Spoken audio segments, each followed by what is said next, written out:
नमस्कार। एजुसेट के इस कार्यक्रम में बीए हिंदी के छात्रों का स्वागत है। आज हमारी चर्चा का विषय होगा आधुनिक हिंदी कविता। इससे पहले आप लोग प्राचीन हिंदी कविता, मध्यकालीन हिंदी कविता के बारे में एजुसेट कार्यक्रमों में देख चुके हैं। आज हम आधुनिक हिंदी कविता की चर्चा करेंगे।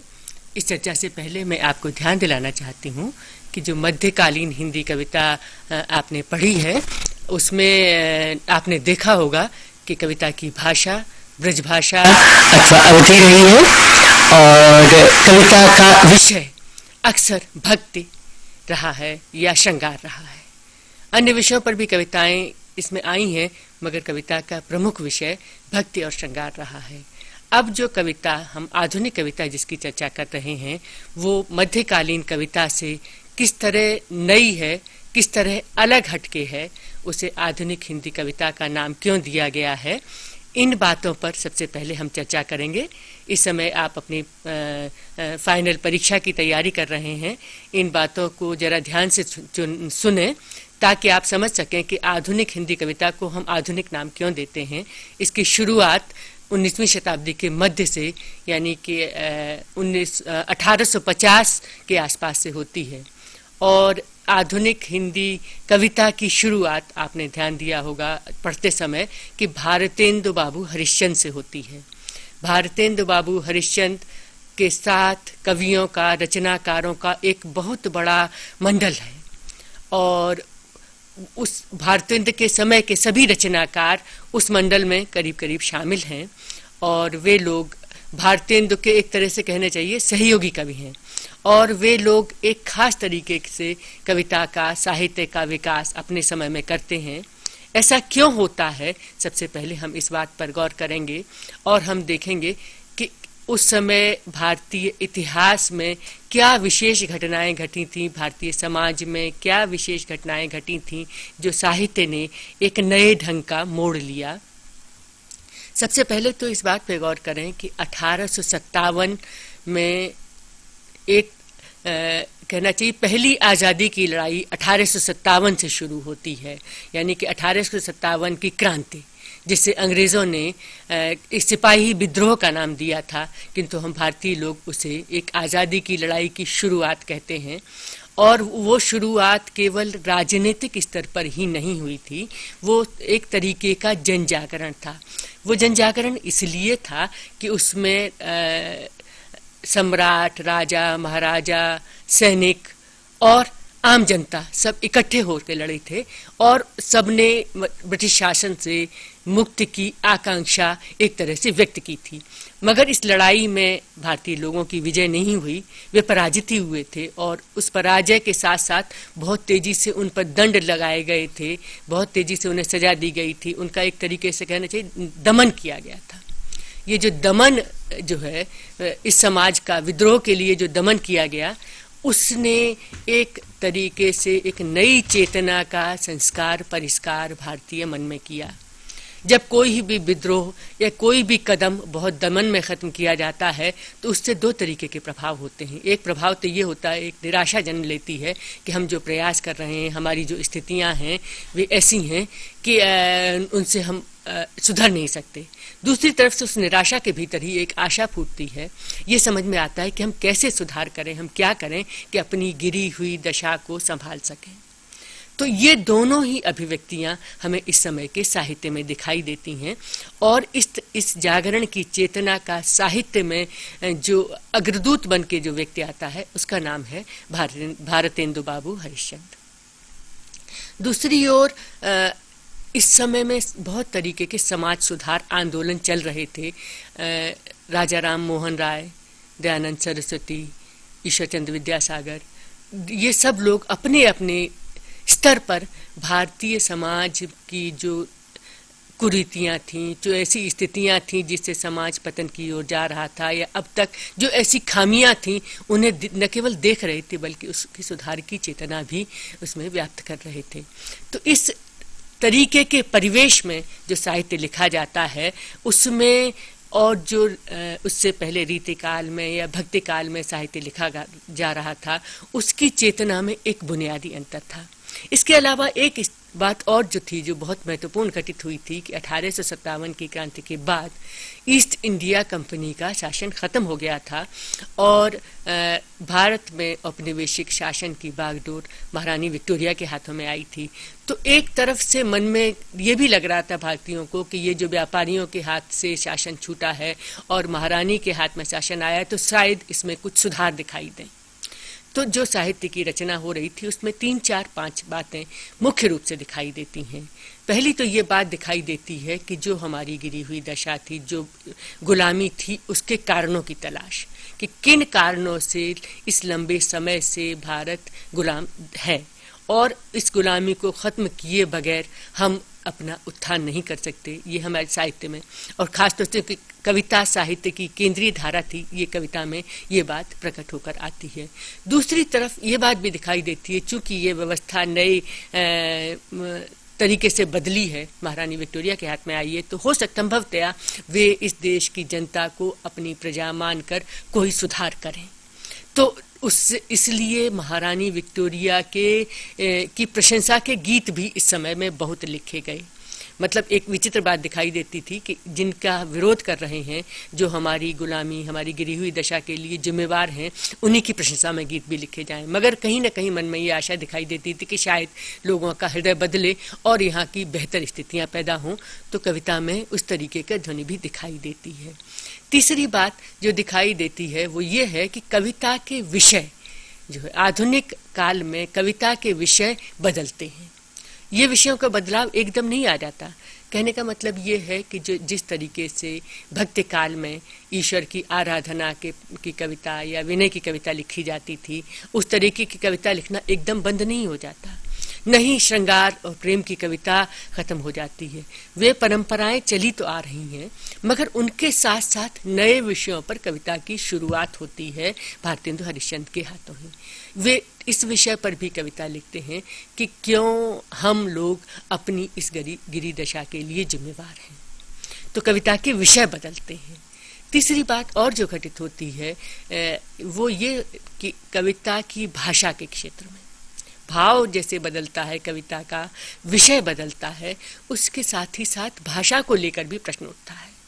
यद्यपि इस समय में अधिकांश कविता भारतेंदु युग में ब्रज भाषा में लिखी जा रही है, किंतु फिर भी ये दिमाग में बात जरूर आ रही रचनाकारों के कि कविता खड़ी बोली हिंदी में लिखी जाए, अवधी भाषा में या ब्रज भाषा में की बजाय इन नए विषयों की अभिव्यक्ति के लिए भाषा भी जो है वो खड़ी बोली रहे। क्योंकि इससे पहले गद्य की भाषा के रूप में खड़ी बोली को स्वीकार किया जा चुका है। 1800 में जब फोर्ट विलियम कॉलेज की स्थापना हुई थी, उसी समय से हिंदुस्तानी यानी उर्दू मिश्रित खड़ी बोली गद्य की भाषा के लिए स्वीकृत होने लगी थी। मिशनरियों ने जो पाठ्यपुस्तकें तैयार की थी वे भी गद्य में खड़ी बोली में ही थीं। मगर भारतेंदु बाबू के ध्यान में ये बात आती है कि ये कैसे हो सकता है किसी भी साहित्य की गद्य की भाषा अलग हो और पद्य की भाषा बिल्कुल अलग हो, और दूसरे नई संवेदना को व्यक्त करने के लिए और शिक्षित समाज के साथ जुड़ने के लिए खड़ी बोली से कविता को जोड़ना जरूरी था।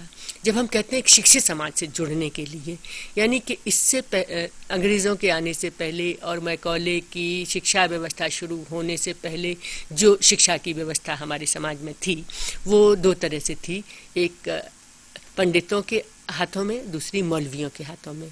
यानी कि धार्मिक शिक्षा के साथ ही साथ भाषा की शिक्षा भी जुड़ी हुई थी। पंडित लोग लोक भाषा और संस्कृत के माध्यम से शिक्षा देते थे, मौलवी लोग उर्दू, अरबी, फारसी और उर्दू के माध्यम से शिक्षा देते थे। और जो कचहरियों की भाषा थी वो कहना चाहिए कि खड़ी बोली थी। वो अरबी फारसी अब नहीं रही थी, अंग्रेज़ों के आने के बाद खड़ी बोली यहाँ की भाषा थी, मगर वो जो लिखी जाती थी उसकी लिपि वो पर्शियन लिपि में लिखते थे। तो इस बात के लिए भी इस युग में काफ़ी चेतना जागी कि जनता जिस भाषा को बोलती है, जनता जिस भाषा में अपने को व्यक्त करती है, उसी भाषा में कचहरियाँ में कार्रवाई हो। इसके लिए ये इस बात पर गौर किया गया कि खड़ी बोली हिंदी जिसे का एक दो रूप है, एक वो रूप है जो उर्दू रूप है जो पर्शियन में लिखा जाता है और दूसरा देवनागरी में लिखा जाने वाला रूप, और देवनागरी के अक्षरों का कचहरियों में प्रयोग हो, इस बात पर भी और जोर दिया गया था। इसी के चलते भारतेंदु हरिश्चंद्र ने इस बात पर ध्यान दिलाया कि गद्य और पद्य की भाषा एक तरह की होनी चाहिए। तो ये नवजागरण ये सभी क्षेत्रों में आया। गौर करने की बात है कि कविता के विषय बदले, कविता का भाव विधान बदला, कविता की संवेदना बदली और कविता की भाषा भी धीरे धीरे बदलने लगी। ये बदलाव किस तरीके से आया, अब हम इसकी चर्चा करते हैं कि ये बदलाव धीरे धीरे आ रहा था, यानी जिसे हम भारतेंदु युग कहते हैं 1850 से लेके और 19वीं शताब्दी के खत्म होने तक यानी 1900 तक ये बदलाव धीरे धीरे होता दिखाई देता है। भारतेंदु युग में काफ़ी लोग ब्रजभाषा में कविता लिखते हैं, स्वयं भारतेंदु भी मुख्य रूप से ब्रजभाषा में ही कविता लिख रहे हैं, किंतु कविता के विषय धीरे से बदलाव आ रहा है। वहाँ राधा कृष्ण की प्रेम की कविता व्यक्त के साथ साथ ये ध्यान भी दिला रहे हैं कवि कि हमारी जो गिरी हुई दशा है उस पर भी जो है ध्यान, हमारा ईश्वर जो है उस पर ध्यान दे और इसका सुधार करे। भारतेंदु का एक प्रसिद्ध पद है, कहाँ करुणानिधि केशव सोए, जागत नाही दीन दशा कहे भारतवासी रोए। यानी कि करुणानिधि जो के लिए भक्ति काल में जब कवि लिखता था कविता, तो वो ये कहता था कि मैं इतना पापी हूँ, मैं इतना घटिया व्यक्ति हूँ, मैं इतना कहना चाहिए कि पापों से भरा हुआ हूँ कि मेरे ऊपर ईश्वर कृपा करे ताकि मेरी मुक्ति हो जाए, मेरा उद्धार हो जाए। सूरदास की कविता या तुलसीदास की कविता का केंद्रीय भाव यही है, वो इष्ट देव से अपने उद्धार की प्रार्थना करते हैं और बहुत विनय पूर्वक ये प्रार्थना करते हैं। किंतु भारतेंदु की कविता में ये केवल अपने लिए प्रार्थना नहीं है, वो है कि पूरे भारतवर्ष की जनता के लिए प्रार्थना है। करुणानिधि से प्रार्थना है कि किसी तरीके से हमें अपनी इस दीन दशा से सुधरने के लिए मार्ग दिखाएं, हमारे ऊपर कृपा करें। ये कृपा नहीं है कि मेरी मुक्ति हो जाए, मेरा उद्धार हो जाए, मेरी इस सांसारिक जीवन से मुझे किसी तरीके से निवृत्ति मिल जाए। आधार ये है कि ये जो हमारी गिरी हुई दशा है इसको हम सुधार सकें। हम कैसे सुधार सकें इसका हमें रास्ता समझ में आए, उस सुधारने के हम यत्न कर सकें। भारतेंदु ने ये नहीं कि कविता राधा कृष्ण के श्रृंगार पर कविता नहीं लिखी, वो कविता लिखने के बावजूद भी कविता का जो तेवर है उनका वो बदलता है। वे कहेंगे अपने आप को कि मैं सखा प्यारे कृष्ण का गुलाम राधा रानी के, मैं कृष्ण का सखा हूँ, मैं राधा रानी का गुलाम हूँ। मगर उसके बाद वो कहेंगे कि सूधे न सो सूधे महा बांके हम बांकेन सो, हरे चंद नगत दमाद अभिमानी के। तो ये जो अपने होने का, मनुष्य होने का जो बोध है कि जो हम जानते हैं, जो हम करते हैं और अगर हम सही काम करते हैं तो मनुष्य के रूप में हमें प्रतिष्ठा मिलनी चाहिए, इस तरीके का जो बोध है वो पहली बार हिंदी कविता में दिखाई देता है और वो भारतेंदु से शुरू होता है। यानी कि ईश्वर के प्राधान्य के बावजूद, ईश्वर की आराधना के बावजूद मनुष्य के रूप में अपनी स्थिति का, अपनी हैसियत का बोध भारतेंदु की कविता में दिखाई देता है। ये एक महत्वपूर्ण बदलाव दिखाई देता है जिसे हम आधुनिक बोध की शुरुआत के रूप में देख सकते हैं। इसके अलावा फिर हमें और बदलाव उनकी कविता में ये दिखाई देता है कि जो विक्टोरिया के शासन के बावजूद यहाँ के लोगों की दशा सुधरी नहीं। यानी कि सरकार ने 1857 की क्रांति से लोगों को का मनोबल गिराने के लिए कई तरीके के काम किए। इतना ज़्यादा टैक्स लगा दिया, इतना ज़्यादा किसान के ऊपर लगान लगा दिया कि वो उसकी सारी फसल लगान में ही ख़त्म हो जाती थी। और 19वीं शताब्दी के उत्तरार्ध में ही बहुत बड़ी तादाद में अकाल पड़े। उन अकालों के कारण दोनों तरीके के थे।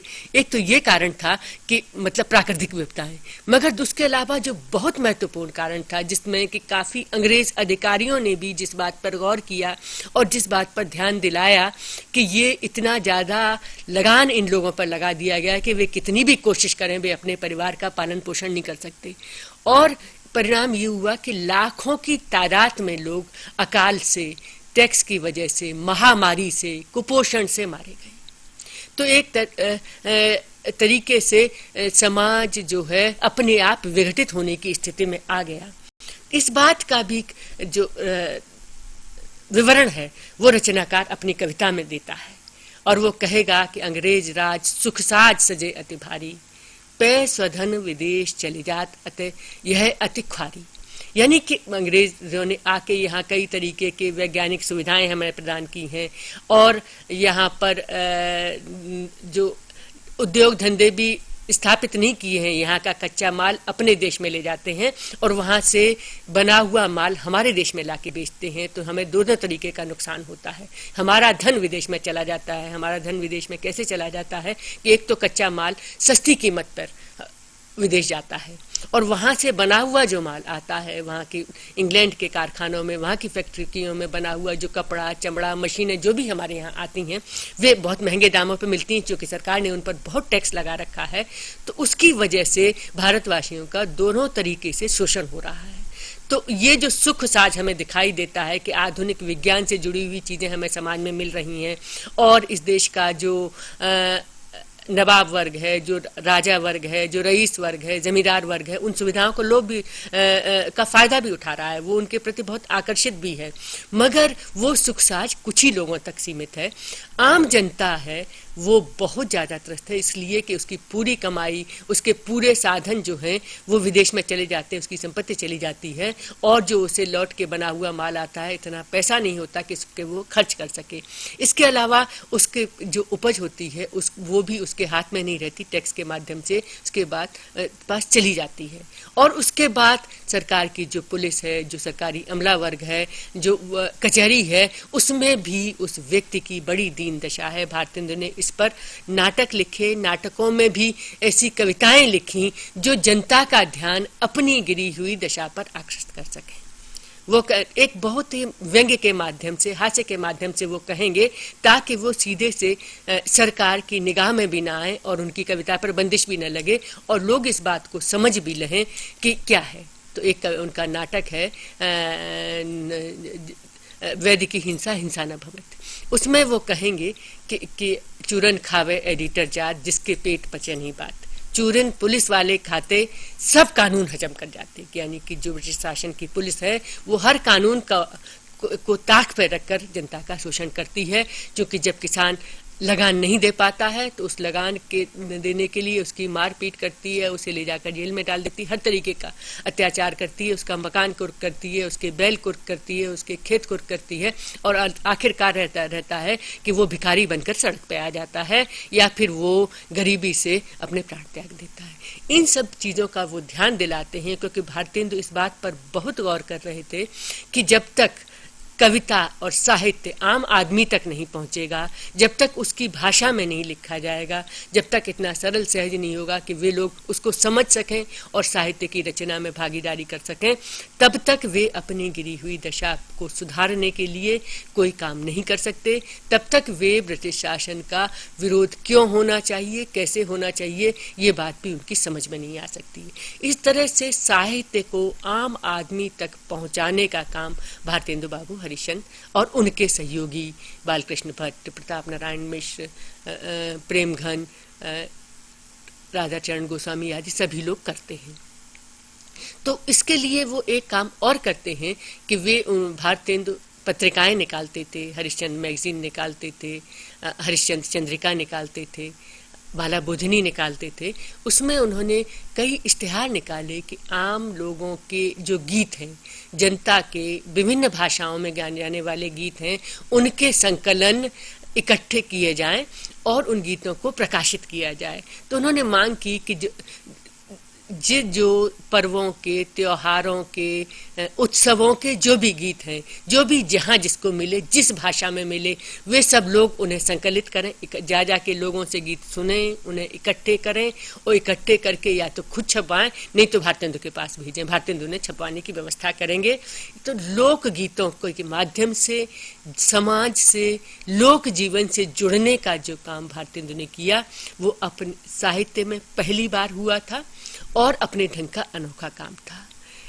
और इस काम के लिए भारतेंदु ने न केवल अपना धन व्यय किया, न केवल अपनी शक्ति व्यय की, अपने सभी सहयोगियों को इसे इकट्ठा करने में लगाया और कविता के छंद, लोक गीतों की शैली में प्रस्तुत करने का विधान किया।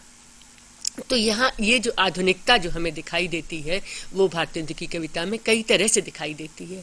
फिर उन्होंने इस बात पर ध्यान दिलाया कि किस तरह से जो ज्ञान विज्ञान है, आधुनिक पश्चिम का ज्ञान विज्ञान, वो अंग्रेजी भाषा में है, विदेशी भाषा में है। उसकी वजह से हम लोग अंग्रेजों के गुलाम हैं। जब तक ये ज्ञान हमारी भारतीय भाषाओं में नहीं आ जाएगा तब तक न तो हम अपने यहाँ उद्योग धंधे लगा सकते हैं, न कोई चीज़ अपने देश में निर्माण कर सकते हैं, न ही हम आधुनिक शिक्षा प्राप्त कर सकते हैं। पुलिस कचहरी द्वारा होने वाले अत्याचार और विदेशी माल की हमारे यहाँ बिकने से होने वाला आर्थिक शोषण खत्म ही नहीं हो सकता है जब तक कि हम पूरे ज्ञान विज्ञान को, सारी टेक्नोलॉजी को भारतीय भाषाओं में न लेके आए। तो भारतेंदु ने एक कविता लिखी, वास्तव में तो वो भाषण था मगर वो उन्होंने कविता के माध्यम से प्रस्तुत किया और उस कविता का नाम उन्होंने रखा हिंदी की उन्नति पर व्याख्यान। हिंदी की उन्नति पर व्याख्यान उन्होंने पहले प्रयाग में प्रस्तुत किया, फिर बलिया में एक मेले में उन्होंने ये व्याख्यान दिया, जिसमें वो कहते हैं कि जितनी पश्चिमी ज्ञान है वो अंग्रेजी में है, वो भारतीय भाषाओं में लाया जाए और कहेंगे पै सब विद्या को जो कहूँ होए जो पे अनुवाद, निज भाषा में तो सभे लेहों या का साथ। यदि ये सारा ज्ञान विज्ञान अपनी भाषाओं में अनुवाद होकर आ जाए तो हम सभी इसको अच्छी तरह समझ सकते हैं, अन्यथा दूसरी भाषा में इसे सीखने में बहुत लंबा समय लगेगा और लंबे समय तक हम गुलामी के चक्र में फंसे रहेंगे। तो फिर वो कहते हैं कि यदि ये ज्ञान हमें अपनी भाषाओं में उपलब्ध होता है तो क्या होगा, तो फिर हम बने वस्तु कल की इते मिटे दीनता खेत, जाने सब कच्छ सबे सकल कला के भेद। सभी कलाओं को, सभी टेक्नोलॉजीज को, सभी चीज़ों को सब लोग जान सकेंगे और यहाँ पर सभी वस्तुएं बनने लगेंगी। कागज़ यहाँ बनने लगेगा, चमड़े का सामान यहाँ बनने लगेगा, बंदूक यहाँ बनने लगेगी, बिजली यहाँ बनने लगेगी। मतलब जो भी आधुनिक टेक्नोलॉजी, जो भी वैज्ञानिकता है वो सब हमारे भाषाओं में उपलब्ध हो सकती है और यहाँ का आम आदमी उसका फ़ायदा उठा के अपने आप को टेक्नोलॉजी से जोड़ सकता है। ये बात फिर उन्होंने कही। तो साहित्य को विज्ञान से, आधुनिक विषयों से, जनता की ज़रूरतों से जोड़ने का काम शुरू हुआ भारतेंदु काल में और उसके लिए उन्होंने कविता के विषय को, कविता की भाषा को, कविता के भाव विधान को माध्यम बनाया। भारतेंदु ने स्वयं भी खड़ी बोली में कविताएं लिखी, हालांकि वे कविताएं बहुत श्रेष्ठ नहीं हो पाई थी ब्रजभाषा की, उनके ऊपर काफ़ी दबाव था, मगर उसके बावजूद उन्होंने लोगों को प्रेरित किया। उसी समय में काफ़ी लोग ऐसे भी थे जो कहते थे कि नहीं, अच्छी कविता खड़ी बोली में लिखी ही नहीं जा सकती है, वो जब भारतेंदु नहीं लिख पा रहे तो और लोगों का तो कहना ही क्या। इसलिए एक बड़ा वर्ग जो है ब्रजभाषा में कविता लिखने के लिए भी सक्रिय रहा था और उसकी प्रेरणा भी दे रहा था। मगर उस सब के बावजूद भी खड़ी बोली के लिए में कविता लिखी जा सकती है, लिखने का प्रयास होना चाहिए, इस बात पर काफ़ी बड़ा जोर भारतेंदु के समय में दिया जाता रहा और उसी का परिणाम ये हुआ कि शताब्दी का अंत आते आते तक, यानी श्रीधर पाठक के आते तक कविता की भाषा खड़ी बोली होने लगी।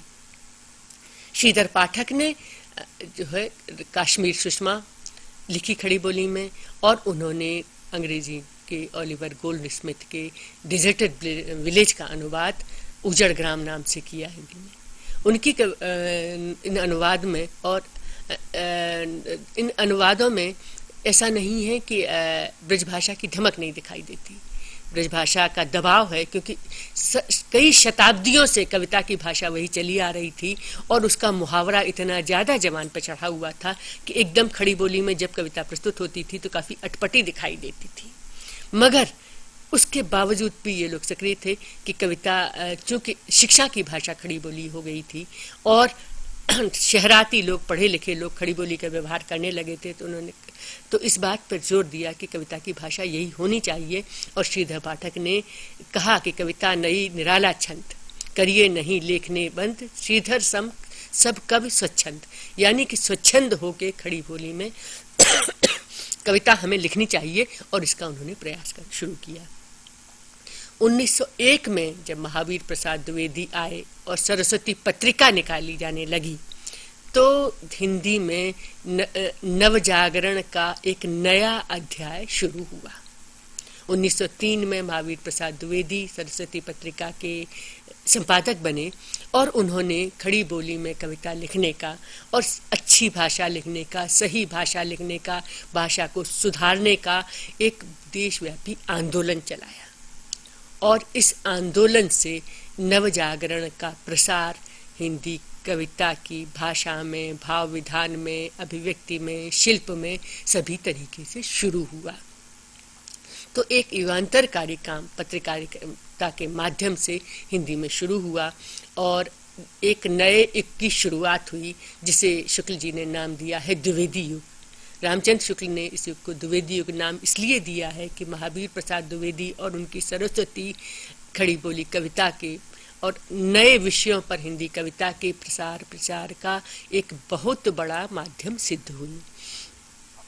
इस समय के दो महत्वपूर्ण कवि जो कि महावीर प्रसाद द्विवेदी की धारा के कवि कहलाते हैं, या जिसे कहते हैं द्विवेदी स्कूल के कवि हैं, मैथिली शरण गुप्त और अयोध्या प्रसाद हरिऔध। तो हरिऔध ने कविता लिखी प्रिय प्रवास और मैथिली शरण गुप्त ने यशोधरा, और साकेत, जयद्रथवध, पंचवटी, इस तरीके से काफ़ी कविताएं लिखी। और महावीर प्रसाद द्विवेदी ने उन्हें प्रेरणा दी कि वे नए विषयों पर कविता लिखें, उन विषयों पर कविता लिखें जिन विषयों पर अब तक नहीं लिखी गई थी, जो आज सामाजिक सुधार के, जागरण के विषय हैं। तो उसी समय पर में रवीन्द्रनाथ टैगोर ने बंगला में इस बात का ध्यान दिलाया था कि यशोधरा और उर्मिला दो ऐसी नायिकाएं हैं भारतीय परंपरा की जिनकी व्यथा पर, जिनके विषयों पर बिल्कुल ध्यान नहीं दिया गया है। और उन्हीं से प्रेरणा लेते हुए मैथिली शरण गुप्त ने यशोधरा महाकाव्य की रचना की और साकेत की रचना की। इन दोनों में कवियों में हम देखेंगे कि किस तरह से खड़ी बोली कविता के रूप में विकसित होती है। मैथिली शरण गुप्त के बारे में कहा जाता है कि उन्होंने खड़ी बोली कविता को उंगली पकड़कर चलना सिखाया, यानी वैसे ही चलना सिखाया जैसे छोटे बच्चे को हम पैदल चलना सिखाते हैं। यानी कि ब्रज भाषा की या अवधी की या जो बुंदेली, जो भी लोक भाषाएं थीं, उनकी कविता की, उनके मुहावरे की जो ठसक रहती थी, उसे कैसे गुप्त जी ने और हरिऔध ने अपनी कविता की भाषा से धीरे धीरे करके निकाला, ये एक महत्वपूर्ण काम किया। इसके अलावा जो और महत्वपूर्ण उनके द्वारा काम हुआ वो ये हुआ कि अब भक्ति काल में भी राधा कृष्ण पर और राम सीता के विषयों पर कविताएं लिखी जाती थीं, मगर वे मुख्य रूप से कविताएं होती थीं इष्ट देव की आराधना की कविता। इस समय उन्होंने इन विषयों को सामाजिक सरोकारों के विषयों से जोड़ा, सामाजिक सरोकारों के विषयों से इस तरह से जोड़ा कि उन्होंने जो उस समय की मांग थी, यानी आज़ादी की लड़ाई 20वीं शताब्दी में आकर तेज हुई,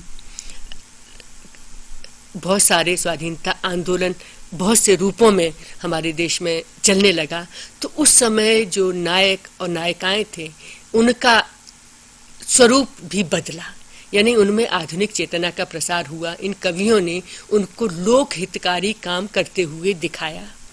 या प्रिय प्रवास जब लिखा अयोध्या सिंह उपाध्याय हरिऔध ने, तो उन्होंने ध्यान ये दिलाया कि जो राधा है वो कृष्ण के चले जाने के बाद कृष्ण के वियोग में रोती ही नहीं रहती हैं। गोपियाँ केवल कृष्ण के वियोग में रोती ही नहीं रहती हैं, बल्कि वे समाज की सेवा करती हैं।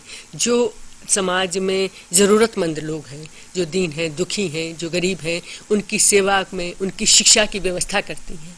इसी तरीके से साकेत में उर्मिला जो है, लक्ष्मण की पत्नी उर्मिला, वो केवल मतलब विरहिणी नायिका नहीं है जैसे कि रीतिकाल में नायिकाएं होती थीं, या जैसे भक्ति काल में भी विरह का स्वरूप दिखाई देता था, वही नहीं है। वो ये इस काम के प्रति बहुत सजग है कि हमें विदेशी आक्रांताओं से अपने देश की आज़ादी के प्रति सक्रिय रहना है, और हमें जो सामाजिक सुधार के यानी स्वदेशी के जो आंदोलन चल रहे हैं देश में, उनके में भी अपना योगदान देना है। तो साकेत में जो सीता है वो केवल राजरानी ही नहीं है। वो कहती है कि नहीं, राजरानी तो मैं अयोध्या में थी, यहाँ आ जाने के बाद मैं आम स्त्री हूँ, और मुझे यहाँ इसीलिए अच्छा लग रहा है कि आम औरतों की तरह से मैं अपनी बागवानी को खुद करती हूँ, अपना भोजन स्वयं बनाती हूँ, और जो यहाँ की जो बनवासी स्त्रियाँ हैं उन्हें चरखा काट कर न सिखाती हूँ, ताकि वे अपने सूत काट कर अपने कपड़े स्वयं बना सकें और वे उन कपड़ों को पहन सकें। जो खादी का आंदोलन महात्मा गांधी ने इस देश की जनता की आज़ादी के, आर्थिक आज़ादी के स्वरूप चलाया था कि विदेशी कपड़ा मत खरीदो, स्वदेशी कपड़ा शुरू करो, और स्वदेशी कपड़ा शुरू करने के लिए खुद काटो, खुद बुनो और खुद कपड़ा पहनो, ताकि न तो बहुत पैसा खर्च करना पड़े, न ही अंग्रेज़ों को टैक्स देना पड़े। इस तरीके के जो आंदोलन चलाए थे, उन आंदोलनों के विषय बनाते हुए इन कवियों ने कविताएं लिखी।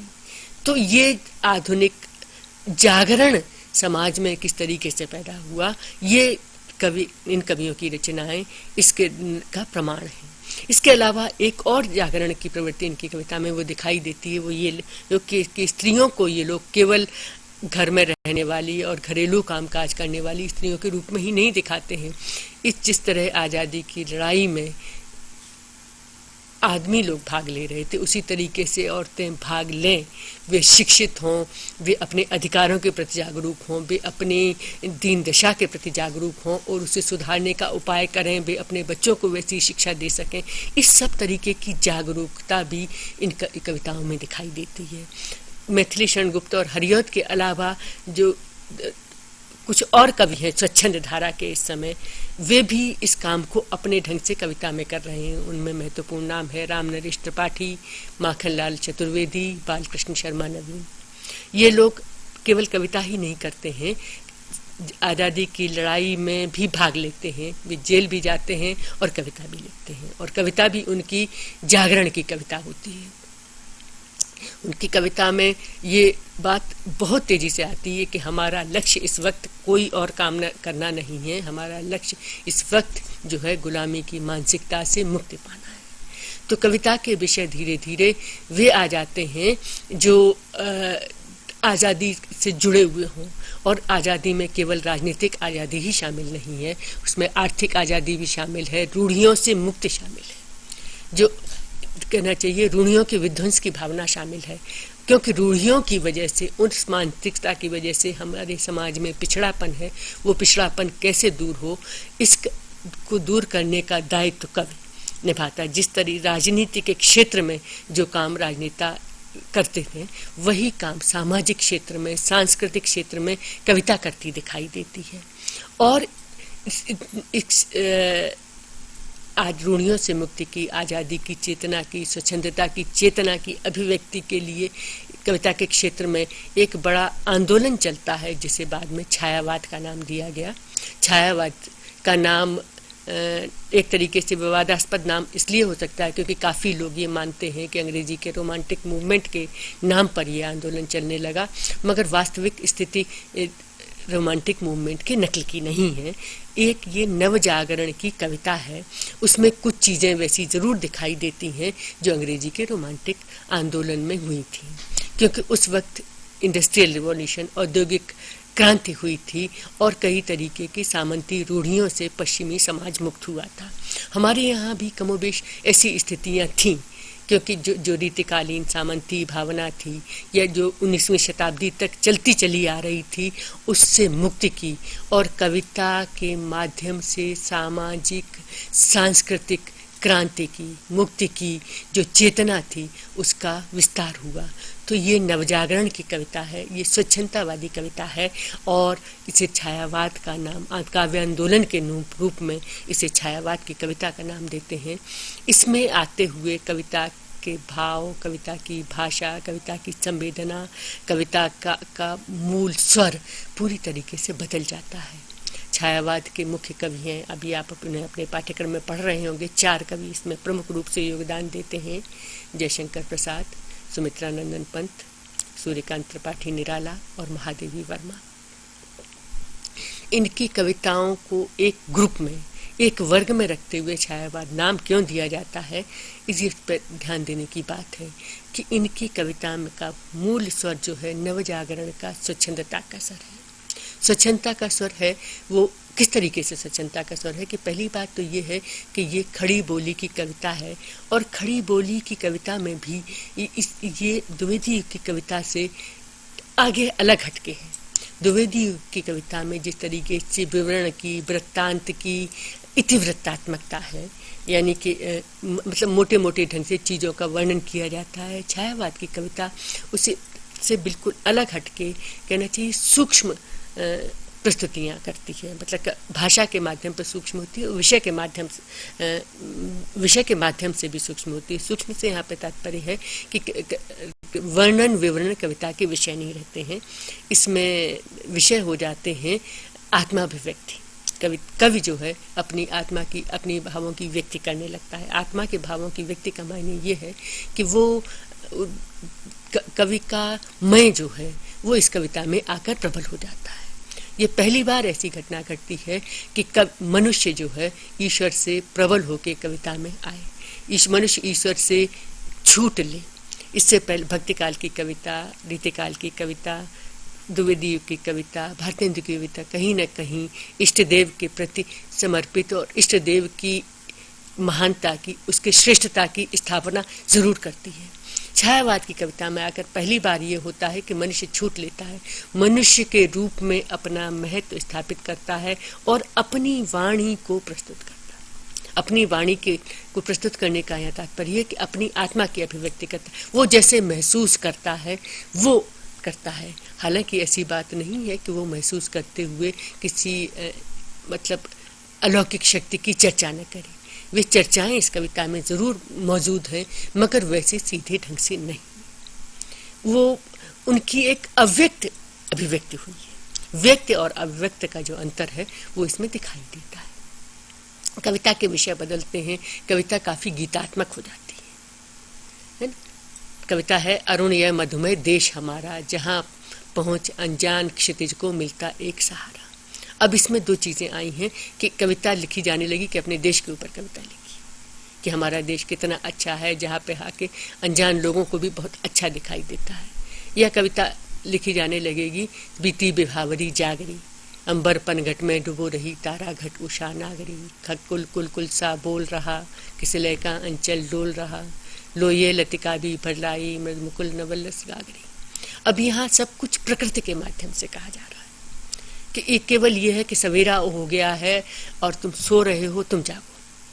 तो इसमें बहुत सारी बातें एक छोटी सी कविता के माध्यम से कह दी जाती हैं। सीधे प्रकृति का विवरण बताया जा सकता है, एक स्त्री अपनी सखी से कहती हुई दिखाई जा सकती है कि अब सवेरा हो गया, उठ जाओ। ये बिल्कुल सिंपल सी सीधी सी बात की अभिव्यक्ति भी हो सकती है, मगर इसके माध्यम से काफ़ी विराट विषय की अभिव्यक्ति इसमें होती है। वो ये कि ये मतलब जो राजनीति के पटल पर जो स्वाधीनता संग्राम की बात है, जिसमें कि जनता को जगाने की बात है, वो जगाने की बात एक छोटी सी कविता में कवि अपने आत्माभिव्यक्ति के माध्यम से कर देता है कि अभी तक जो है जागने का समय आ गया है। जिससे बाद में गीत बना, उठे सोने वालों सवेरा हुआ है, वतन के फकीरों का फेरा हुआ, इस तरीके के जो गीत बाद में बिल्कुल अभिधा की भाषा में आए थे, वे गीत इसमें प्रकृति के माध्यम से सीधे सीधे आ गए। तो छायावाद की कविता की जो दूसरी विशेषता है वो प्रकृति के माध्यम से कवि अपनी बात कहता है। पंत, निराला, प्रसाद, महादेवी तीनों। इससे पहले की कविता में प्रकृति सीधे व्यक्त नहीं हुई थी। सीधे व्यक्त ऐसे नहीं हुई थी कि मनुष्य के किसी न किसी भाव को, उसकी मन स्थिति को, उसकी स्थितियों को व्यक्त करने के रूप में आई थी या षड ऋतु के वर्णन के रूप में आई थी। कहीं न कहीं ये होता था कि केंद्र में मनुष्य रहता था, प्रकृति उसके का उपादान होती थी, आलम्बन के रूप में, उद्दीपन के रूप में। छायावाद में आके सीधे प्रकृति को संबोधित करते हुए, प्रकृति को व्यक्त करते हुए कविताएं लिखी गई, उनके विषय का विस्तार हुआ। यानी कि जो बात सीधे कही गई थी वो सीधे तो विषय के रूप में है ही, उसके अलावा उसमें निहित व्यंजित कई तरीके के अर्थ निकल के आए। महादेवी की कविता में सारी बात जो कही जाती है वो केवल असीम अज्ञात के माध्यम से व्यक्त होती दिखाई देती है, और उस असीम अज्ञात के माध्यम से वे अपने समय का, अपने समाज का, अपनी स्थितियों का विवरण कर देती हैं। इसी तरीके से निराला की कविता में वो राम की शक्ति पूजा लिखते हैं। राम की शक्ति पूजा कविता का विषय बिल्कुल पुराना विषय है। पुराना इस अर्थ में कि वो राम कथा से जुड़ा हुआ विषय है, जहाँ रावण का युद्ध होता है, राम पराजित हो रहे हैं, रावण को जीत नहीं पा रहे हैं और उनकी काफ़ी सेना छिन्न भिन्न हो गई है और राम पराजित महसूस करने लगे हैं। ये पहली बार हुआ है कि देवता जो मनुष्य का रूप धारण किए हुए है वो पराजित दिखाई दे और रावण जो कि एक असुर है वो जीतता हुआ दिखाई दे, और मनुष्य के रूप में राम जो है उससे व्यथित ही हैं, रोते हैं, बहुत अफसोस जाहिर करते हैं कि ये कैसे हो रहा है। तो जो कविता के विषय जहाँ केंद्र में ईश्वर होता था, सर्वशक्तिमान होता था, वो ईश्वर भी मनुष्य के रूप में पहली बार निराला की कविता में आया है, और वह मनुष्य के रूप में आते हुए सामान्य आदमी जैसा व्यवहार कर रहा है। तो ईश्वर को मनुष्य के लेवल पर ला देने का मायने है कि मनुष्य के गौरव की स्थापना, कि जिस तरीके से हम अपनी पराजय पर, हम अपने कष्टों पर दुखी होते हैं, रोते हैं, हमें निराशा का संचार होता है, वे सभी बोध राम की शक्ति पूजा की में दिखाई देते हैं, और उनके माध्यम से निराला फिर मनुष्य की महत्ता स्थापित करते हैं। तो राम की शक्ति पूजा लिख के वे दो चीज़ें व्यक्त करते हैं। सीधे सीधे इसमें राम रावण की चर्चा है, मगर उसके माध्यम से आज़ादी से लड़ाई लड़ते हुए भारतीय मनुष्य की चिंता है कि वो किस तरीके से अपनी शक्तियों का, आसुरी शक्तियों का दमन कर सके। इस तरह छायावाद के सभी कवियों ने अव्यक्त विषय के माध्यम से अपनी समसामयिक स्थितियों को व्यक्त किया है। तो साहित्य का विषय बदला है और अभिव्यक्ति का तरीका बहुत ही सूक्ष्म ढंग से निकाला है। आप अपनी परीक्षा की तैयारी करते समय इन कवियों को पढ़ते समय इनमें निहित जो राष्ट्रीय सांस्कृतिक जागरण का पक्ष है उस पर गौर करें।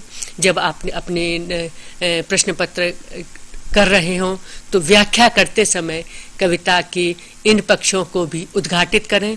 उनकी व्याख्या केवल सीधे शब्दार्थ के माध्यम से या पद्य को गद्य में लिखने के माध्यम से न करें, बल्कि उन्हें बताएं कि किस तरीके से इसका सीधा अर्थ ये लिया जा सकता है कि राम रावण लड़ रहे हैं, या इसका सीधा अर्थ ये लिया जा सकता है कि प्रकृति का वर्णन कवि कर रहा है, मगर उसमें जो निहित सांस्कृतिक जागरण का पक्ष है, उसमें जो निहित आज़ादी की कामना का पक्ष है, उसमें जो निहित जनता के जागरण का पक्ष है, उस सब पर भी ध्यान दें और ध्यान दिलाएं, और अपने प्रश्न पत्रों को बहुत ध्यानपूर्वक।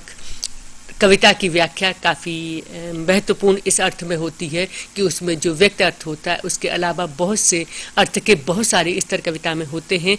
उन सबको व्याख्या करते हुए यदि आप खोल सकेंगे तो अपने प्रश्नों का बहुत अच्छी तरीके से उत्तर दे सकेंगे। इसके लिए ज़रूरी है कि जो काव्यांश आपके पाठ्यक्रम में दिए गए हैं उन्हें आप बार बार पढ़ें, और उन्हें बार बार पढ़ते हुए व्याख्यायित करते हुए उसमें से समसामयिक अर्थों की तलाश करने का प्रयास करें। आशा है कि आप अपनी परीक्षा की तैयारी बहुत अच्छी तरह से कर सकेंगे। धन्यवाद।